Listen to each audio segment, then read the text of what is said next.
Each dimension is a 90-degree angle right above the next one, compactified, so they're sitting right on top of us.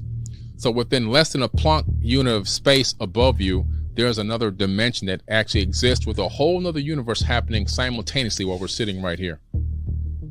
Wild. That's hard to fathom. It's hard to fathom. So right here where we're sitting right now, there's a whole nother dimension of a whole nother universe happening, life taking place. Yes. Right in the same space that we are. Right here where we are. Right here. Vast too, vast. Just as vast as ours is vast. And from higher dimensions, they experience time differently. Time really doesn't exist. The past, present, and the future happen all at once. So somebody, for example, from the fifth dimension would look at us and they'd be able to see us. Imagine us in this building here, but imagine when I first walked in, and imagine us in here, and imagine me like in the bathroom or something. They'd be able to see us in all the different rooms. The different rooms represent different time frames of existence within this structure. So they can see the past, present, and future at the same time. So it's pretty cool. Weird stuff starts happening the higher the dimensions you go. So is the idea that when you're in a higher dimension, you can see below lower dimensions, but you can't see dimensions above you? Exactly, unless you have the capability of matching.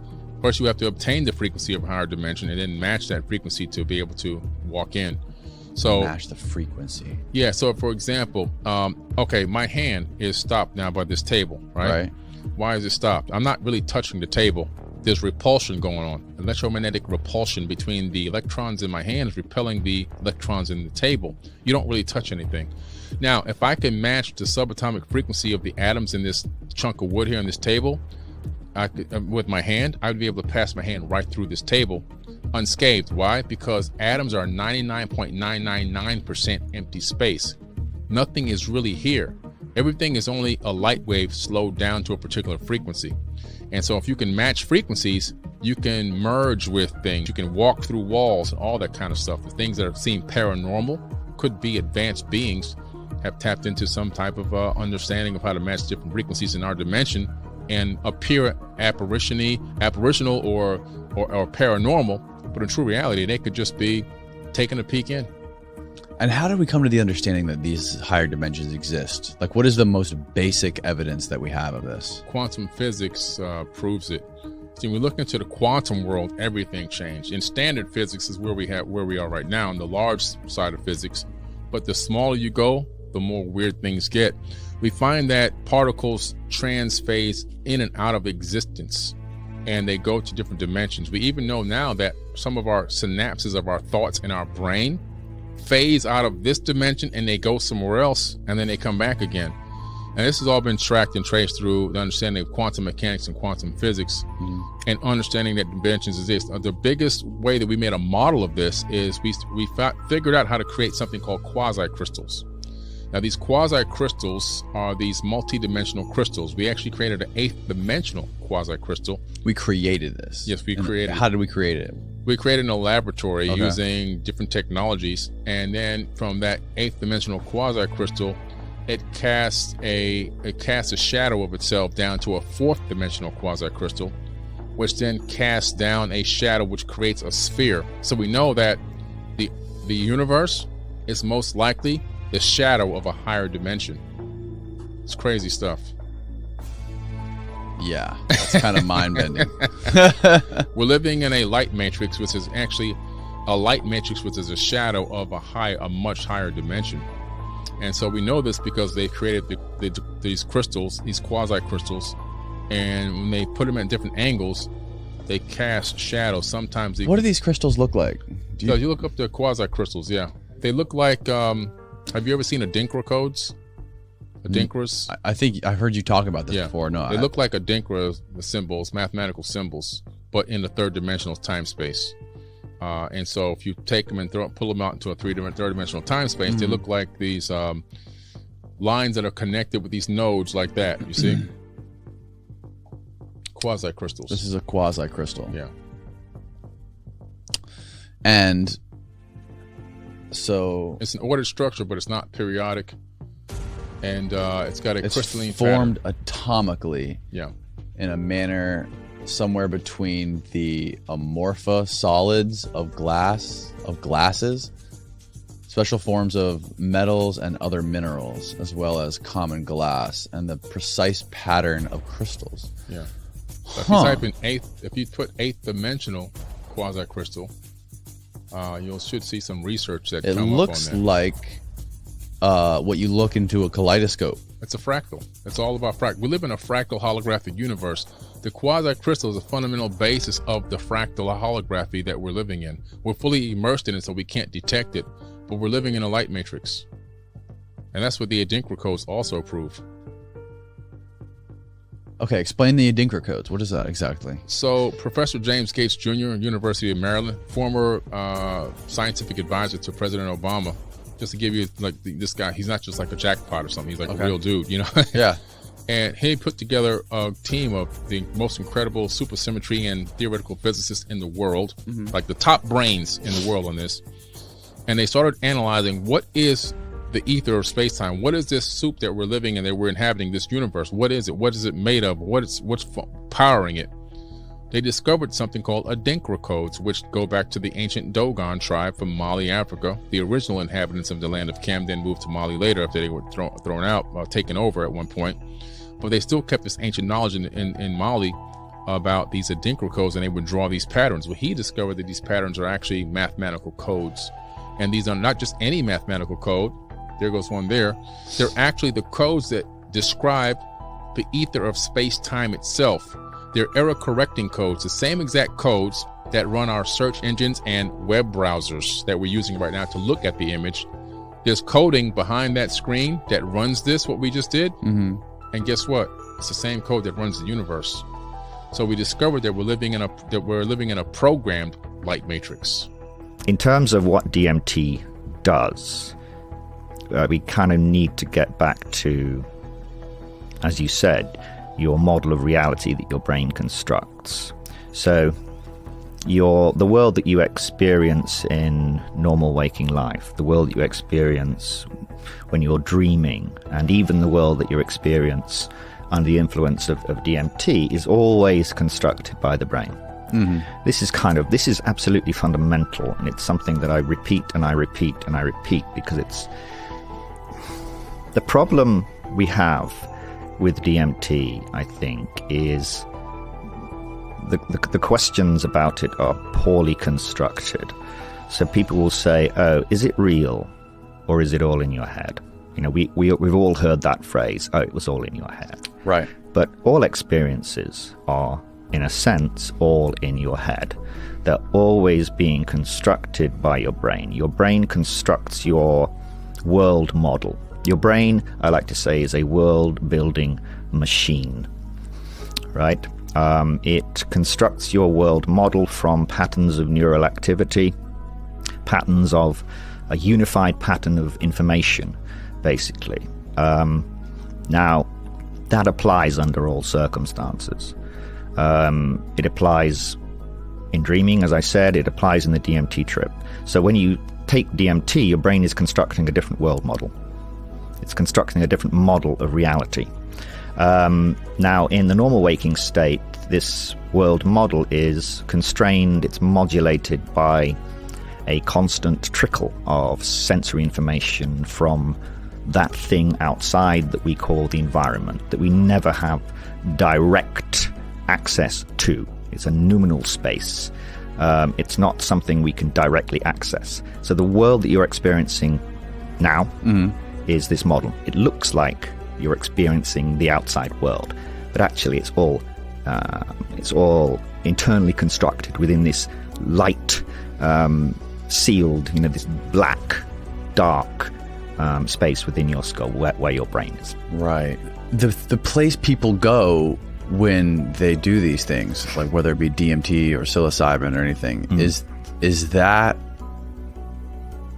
it things that are already there, like invisible, that are just becoming apparent? Or is it just the mind like turning inside out on itself? Okay, so this is the central question that I've been wrestling with for the last 20 or so years, right?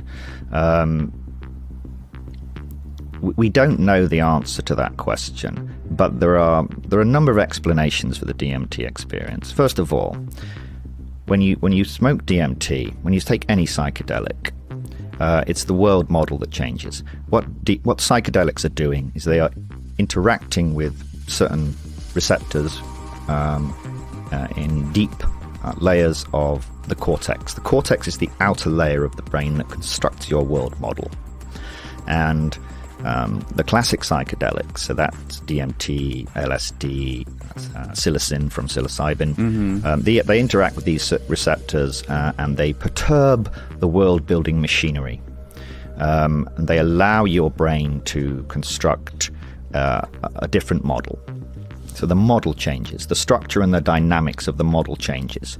Now, with a low dose of something like psilocybin mushrooms, the effect can be relatively subtle. You get kind of an altered model of the normal waking world. It's more fluid, it's more dynamic, it's more sensitive to incoming sensory information in that state.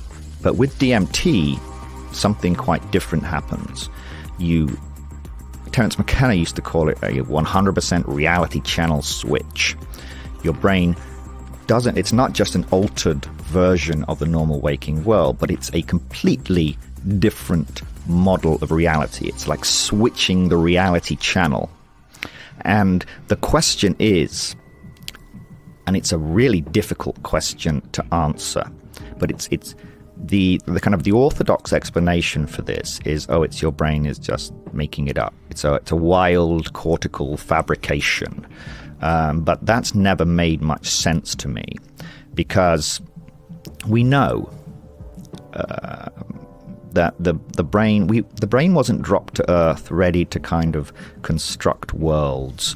The brain evolved to construct the normal waking world as a model of the environment. This is the world your brain knows, has learned, has evolved to construct. It knows how to construct one world model, right? So then you ask the question, well, how is it then possible that when you perturb the brain with this simple plant alkaloid, it suddenly becomes capable of constructing entirely coherent, inordinately complex, hyperdimensional worlds filled with seemingly hyper-intelligent beings? Where did it learn or evolve to construct these realities? It's confounding to me even from a neuroscientific perspective. It's like, imagine a young American child who only speaks English, and a 5-year-old or something suddenly wakes up and starts speaking fluent Siberian Yupik or some South African click language. It would be shocking. Like, where did he learn to speak this? And it's similarly confounding to me that the brain knows how to construct these bizarre alternate realities that have no relationship whatsoever to the normal waking world. Nothing was taken from our world and brought into.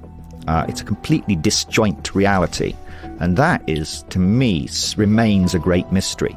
Unless somehow the brain is receiving information from somewhere else that's kind of constraining and modulating and informing its construction of this alternate world model. That is why it's such a problem, in my opinion, to explain DMT. The Mandela effect. Can you explain what that is for people that aren't familiar with it? It's basically something about people remembering him dying when he didn't die. Yeah, so it's about a subset of people remember Nelson Mandela dying in prison in the 1980s or early 90s or so. But in our reality, he didn't. He got out of prison. He became president of South Africa and went on to win the Nobel Peace Prize, et cetera, et cetera. And he died in I think it was 2013. You can look it up. But so there was this blogger named Fiona Broom, and she coined this. But she actually coined it because she was at a Star Trek convention. It was like a Comic-Con type convention. Yeah. And they had some of the actors from the original Star Trek. We're talking the William Shatner, Leonard Nimoy, Captain Kirk, Mr. Spock days. And if hardcore fans of Trek, whether it's, you call them Trekkies or Trekkers, Right. they know their episodes.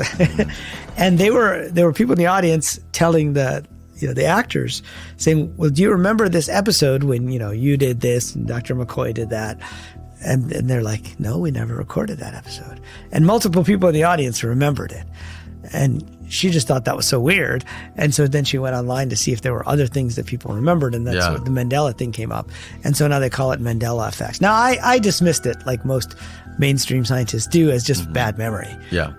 But then I began to take it more seriously when a friend of mine who's from another MIT grad who came by and said, well, the simulation hypothesis could be an interesting explanation, or the best explanation for that, because it means you're changing variables and you're running things again. And then I'd started to go down the rabbit hole a little more. And if nothing else, it's a great way to think about this idea that there might be multiple possible pasts. Just like it's easy to think about multiple possible futures, right? Like I said earlier, I could go to California, I can move to Florida. Those are two different futures, and I can think about what that might mean, the multiverse timeline. But it's hard to think about. There was one where I didn't go to school at MIT. I went to University of Michigan or wherever else in the past. And we can get into this idea of parallel lives as well. But the Mandela effect is interesting because I found there are instances where there's a proximity or significance to the event such that the person would probably remember it. Right. As opposed to, okay, it was Fruit Loops with an OOT versus UIT. So there's a lot of these logos. The Bernstein Bears is the most famous one, which if you look it up, you can see that it says it's Bernstein. Bernstein. S-T-A-I-N. Everyone calls it the Berenstein. Berenstein, which sounds like it just could be a little error, except people will swear that they had discussions with their parents or their Jewish friends on why are these bears Jewish? Why are these bears Jews? And why would you have that discussion if it was spelled Bernstein? Right. Where it gets really interesting to me is when there's either physical artifacts or like major events, like even with Nelson Mandela. I mean, people remember it was his wife Winnie gave the speech at the funeral, and so was there. Like maybe it was the early 90s, and Bill Clinton was there. I mean, they get very specific. And there's another one with the Reverend Billy Graham, which he died. I forget what year he died, but they're like people who are hardcore Christian evangelicals. One guy was saying how his parents used to get magazines with him, and they remember getting a magazine when he died, and then they found out a year or two later that's when he died. And it's just weird when you have that significance or you're close to something. There was one blogger who was a journalism student. She claims she went to South Africa to interview Nelson Mandela in the 80s, and they told her he was too sick. And so she wasn't able to interview him. So she had to fly back, and she graduated and went to work for NPR. So she was in the news business. And then later she heard he died during that time period. Now, are you likely to have gotten the wrong person if you had just gone to South Africa? Right. Probably not. Now, some random person might just think Nelson Mandela, black leader in South Africa. Oh, Stephen Biko was also a black leader in South Africa, and he died in the 80s in prison. Maybe they missed it. Maybe they just made a mistake. Yeah. But when you get into scripture, and there's a lot of movie stuff too that you've probably heard of, like Empire Strikes Back, or the line of, what's the line when Darth Vader tells Luke his father? Are you familiar? Are you a Star Wars fan? Luke, I'm your father. Right, that's how most of us remember it. Right. But supposedly, if you watch it again, it just says, "No, I am your father." Really? And I just saw it. Oh, yeah, you're right about that. Yeah, I just saw a little video, which somebody could have doctored, for all I know. But they said they recorded it at the movie theater somehow while they were there, where he says, "No, Luke, I am your father," which is like a third possibility. Sure. But again, those are smaller things. But when you get to scripture, that's where it becomes really interesting, because there's a whole factor of Mandela effect. Religious stuff? Bible verses. Oh, wow. There are websites dedicated, like Isaiah. This is, which is the lion and the lamb. You may have heard. There's this phrase, we can look up the exact phrase, but if you look at it, there's nothing about the lion and the lamb. It's the wolf will lay with the lamb, is what it is now. And there are people who swear, well, one, there are physical artifacts where they've got like pictures of a lion and a lamb, and they've got Isaiah, I forget the number, 111, or I forget the exact number. Yeah. And then there are other people who, you think, well, maybe it's another translation. Yeah. And they're like, no, I have the physical Bible that I had when I was a kid, the King James Bible, and this is where I memorized it. Yes. And so then I started to wonder, is it possible that there are other scriptures like the Quran, other religion scriptures that have changed? And in the Quran, in Islam, they actually memorize the Quran word for word. It's a big book. It'd be like memorizing the Bible word for word. And they have a whole class of like priests who can, it's like they graduated, so they have a designation called a Hafiz that says they can read the Quran, like from their memory, word for word, exactly in Arabic. I always thought that's kind of dumb. Why would they need to do that? We got books, right? Right. And so I looked into it, and I said, I wonder if there's been anybody who claims that any of the verses have changed. And there was one Sufi imam who says that one of the reasons why they memorized the Quran word for word is supposedly there is a class of entities who exist outside of our space and time, but who can modify objects in our timeline. They can go back and modify objects, but they're not allowed to modify our memories. And so then those are called the jinn. So this is another example of the jinn coming out. And he said part of the reason why we still memorize the Quran word for word is because these jinn can change objects, like the physical objects, but they can't change our memory, or they're not allowed to change our memory. So we will remember it, allowed by God, I guess in this case. I'm not, But that was interesting to me because it's like, oh, there's an aspect of this that I hadn't thought about. But if it's scripture, people will take it more seriously.